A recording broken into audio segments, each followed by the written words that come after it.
ہاں کیا حسین رات ہے، کیا چاند نکلا ہوا ہے، کیا خوبصورت ستارے ہیں۔ آہا ماشاء اللہ بیٹا، کیا کر رہے ہو عثمان؟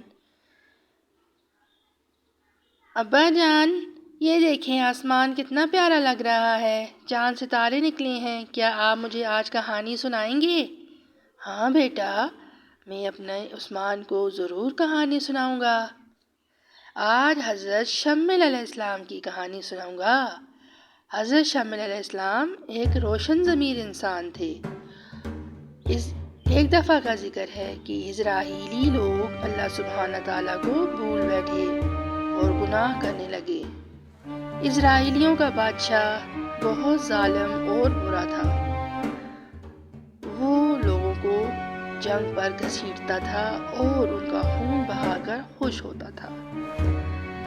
اور اسرائیلی جب جنگ پر جانے لگتے تو اپنے ساتھ عہد کا صندوق لے جاتے اور وہ اس صندوق کو بڑا متبرک سمجھتے اور وہ یہ کہتے کہ جب یہ صندوق ہمارے ساتھ ہوتا ہے تو ہم ہر جنگ جیت جاتے ہیں۔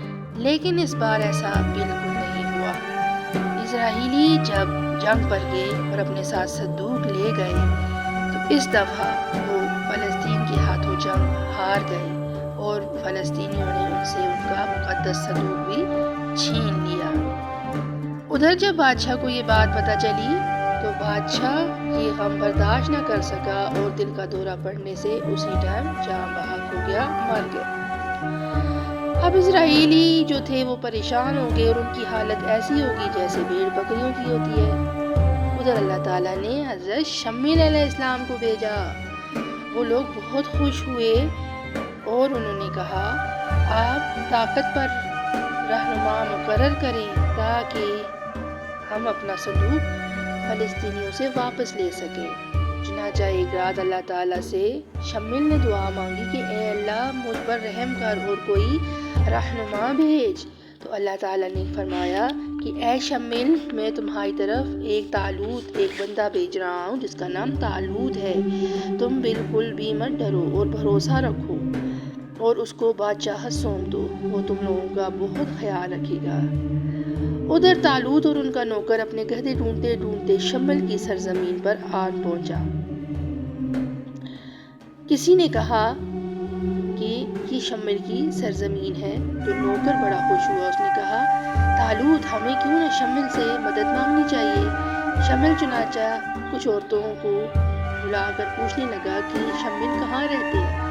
تو عورتوں نے اشارہ کہا وہ سامنے پہاڑی پر شمل کا گھر ہے، تم لوگ وہاں چلے جاؤ۔ اب شمل اور ان کا نوکر دونوں پہاڑی کو کراس کرتے ہوئے وہاں چلے گئے۔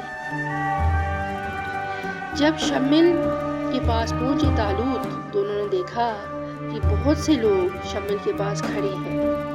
تو طالوت سمجھ گئے کہ یہ اللہ کا بہت نیک بندہ ہوگا اور ادھر شمل کو بھی معلوم ہو چکا کہ یہ طالوت ہی ہیں جن کا ذکر اللہ نے کیا ہے اور طالوت کو مقرر کر دیا بادشاہت پر۔ لیکن اسرائیلیوں کو یہ بات اچھی نہ لگی اور انہوں نے آپس میں باتیں کرنا شروع کر دی۔ ان میں سے کسی نے کہا یہ ہمارا بادشاہ نہیں ہو سکتا، ہم اس کو اپنا بادشاہ نہیں مانتے، یہ تو غریب ہے اور آپ کو چاہیے کہ ہم میں سے ہی بادشاہت سونپی جائے کسی کو۔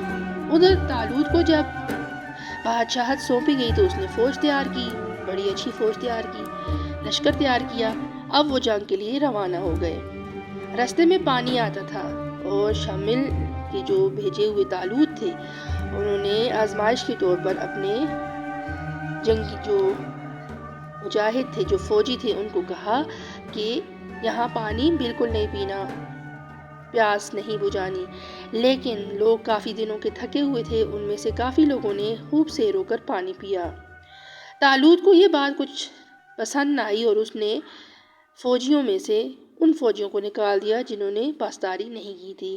ادھر جب لشکر آمنے سامنے ہوئے تو طالوت کا لشکر بہت تھوڑا سا تھا، 30 لوگوں پر مشتمل تھا، جبکہ فلسطین کا لشکر بہت زیادہ تھا اور ان کا جو سپہ سالار تھا وہ بھی بہت دو ہیکل مانند تھا۔ اب جب طالوت کے سپاہیوں نے یہ دیکھا تو وہ وہاں سے بھاگ نکلے۔ آگے ابا جان کیا ہوا؟ آگے بتائیں نا پھر کیا ہوا؟ پھر جنگ کون جیتا؟ یہ اپنے بیٹے کو اگلی دفعہ بتاؤں گا۔ کون جیتا؟ ابھی سو جاؤ، شب بخیر۔